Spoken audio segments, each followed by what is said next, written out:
Good morning, cats. Woo! Good morning, cats. Good morning, cats. Good morning, cats. Good morning, cats. Good morning, Wildcats. Morning, cats. Morning, cats. Good morning, Wildcats. Good morning, Wildcats. This is for you.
I'm here with, Mr. Serrano.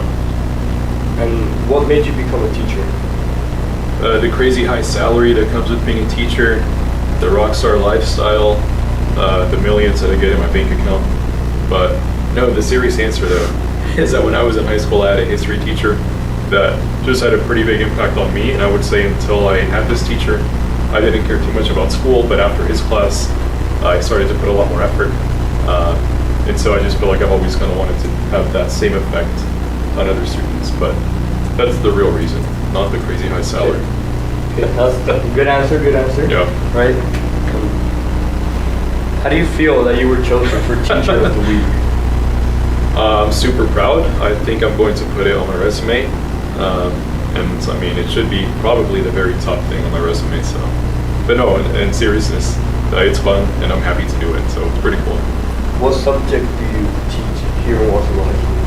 I teach world history, ethnic studies, and I've got AVID as well. And so my day is pretty much split between like 60% history, 40% AVID, more or less. And while you were growing up as a kid, did you always want to be a teacher, or did you have another career choice? I mean, when I was a kid, like maybe elementary, even like early middle school age, I used to want to be an astronaut. But then I realized how much math you have to know to actually be an astronaut. And as soon as I realized how much you've got to know, I changed course. But no, I would say though, even kind of like mid to late high school, I didn't know for sure, but I definitely had the idea that I was into, I don't know about teaching, but I was super into history. And then after going to college, I definitely found out during college that I wanted to do it. So not super early on, but I'd say like in early college, I started to get the idea that I did want to get into teaching. But What advice do you have for what advice do you have for students that are probably like struggling with classes and classes? There are a couple of things. The first one that I just thought of just on the fly, I did not have this like in my head ahead of time. Try to use whatever resources are available. I know sometimes there's tutoring and things like that. And back when I was going to school, we did not have that, and whatever tutoring we had, like my parents had to pay for. And it wasn't a lot, like we're not rich at all. We're definitely not rich. So if there are resources like that, try to take advantage of it. What else is some good advice? Maybe the things you do now, they might affect you a lot more than you might think in the future. So try to at least keep yourself pretty composed. And it's always, I don't think it's possible to be on top of everything and to balance everything like properly and correctly, and to be in extracurriculars and have a 4.5 GPA or whatever all the time, but just try your best. How do you feel about the students that you've had in previous classes that are going to graduate now? Like, what are your thoughts on it, or how do you feel towards them? Yeah, I'm definitely proud, just because I was telling you guys off camera just before this, but it's my 4th year as a teacher overall. My first year was at a different school in a different district, but since it's my third year here in Watsonville and I started with sophomores, if you just do the math, it's the first time that I ever actually have my own students that are graduating. And I usually skip graduation and I just go somewhere else to hang out with my coworkers. But I think today, or not today, sorry, but this year, it might have to be the one time that I do actually go to the graduation. So definitely proud. Well, thank you for your time, and thank you for allowing us to do this. Of course, it's fun.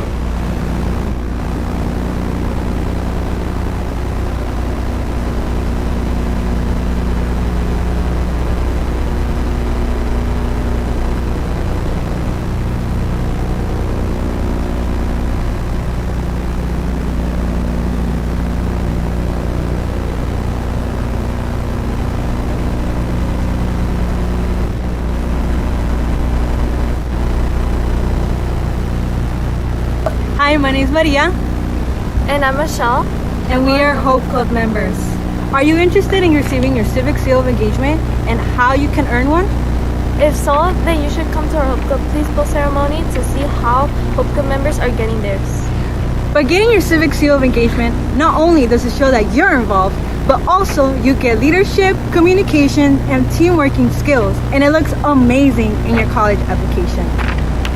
So if you are interested in seeing how the process of getting your civic engagement works, you can come to our Hope Club event on April 24th from 3 p.m. to 4 p.m. at the Watsonville High Library. We hope to see you there!